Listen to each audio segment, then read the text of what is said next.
Car में हूँ रवि तिवारी। आप देखना शुरू कर चुके हैं लोकल टीवी।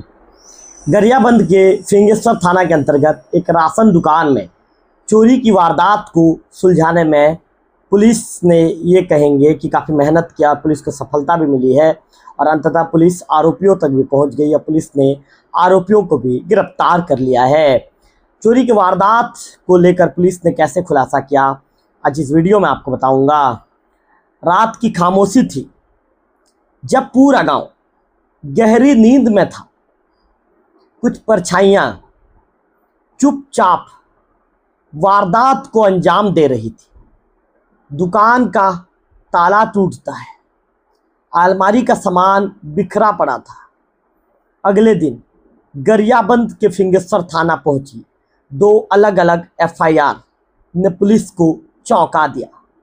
क्या यह महज चोरी था या फिर इसके पीछे कोई बड़ा गिरोह काम कर रहा था? अब पुलिस को इसकी तफ्तीश करनी थी, पुलिस को चोरों तक पहुंचना था।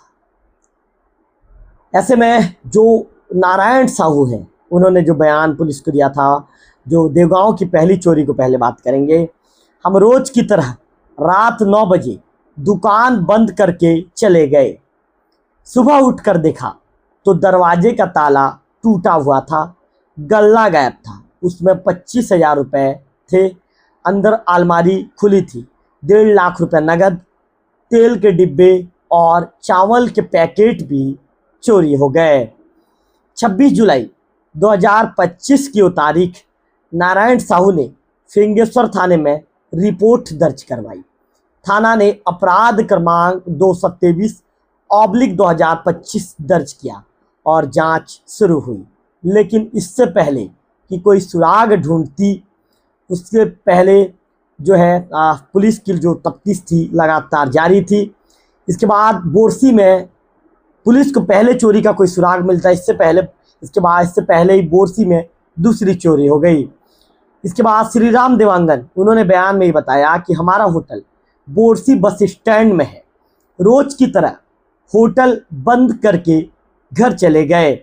सुबह जब लौटे तो देखा कि स्टोर रूम का ताला टूटा हुआ था, अंदर गुल्लक गायब थी, उसमें 80,000 रुपये थे। ठीक 10 दिन बाद 6 अगस्त को दूसरी FIR फिंगेश्वर थाने में दर्ज हुई।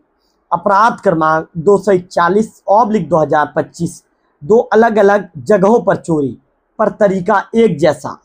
आप ध्यान से सुनिए ना, 2 जगह चोरी हुई, तरीका एक जैसा था। क्या दोनों घटनाएं आपस में जुड़ी हुई थी?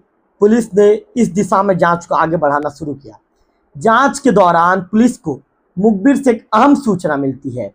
सूचना ये थी कि गांव बोरसी के मिथिलेश निषाद और एक नाबालिग लड़का हाल ही में बड़ी रकम उड़ा रहे हैं, शराब, महंगी चीज़ें और अय्यासी।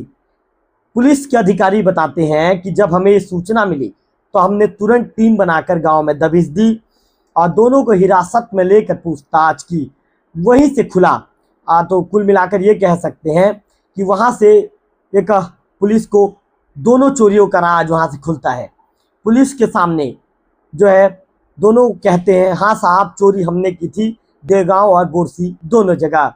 पूछताछ में दोनों ने जुल्म कबूल किया। उनके पास से 65,000 रुपये नगद, 1 टीपा तेल, शुभम ब्रांड के चावल का 1 पैकेट बरामद हुआ।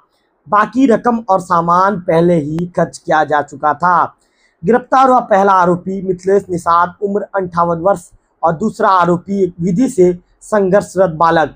दोनों के खिलाफ पहले भी आपराधिक मामले दर्ज हैं। नाबालिग होते हुए भी इनका जुल्म का ग्राफ बढ़ता जा रहा है। मिथिलेश को न्यायिक हिरासत में भेजा गया है, जबकि विधि से संघर्षरत बालक को बाल सुधार गृह भेजा गया है। चोरी चाहे छोटी हो या बड़ी, उसका असर समाज पर गहरा होता है। युवा जब गलत रास्ते पर चल पड़ते हैं तो उनका भविष्य अंधेरे में चला जाता है। जरूरी है कि माता पिता, समाज और स्कूल सभी इन बच्चों को सही राह दिखाएं, क्योंकि एक गलत कदम पूरे जीवन को तबाह कर देता है। तो कुल मिलाकर फिंगेश्वर में जो चोरी हुआ, 2 चोरी, और उसका खुलासा पुलिस ने किया है। उस खबर को मेरे लोकल टीवी के दर्शकों तक मैं पहुंचा रहा था।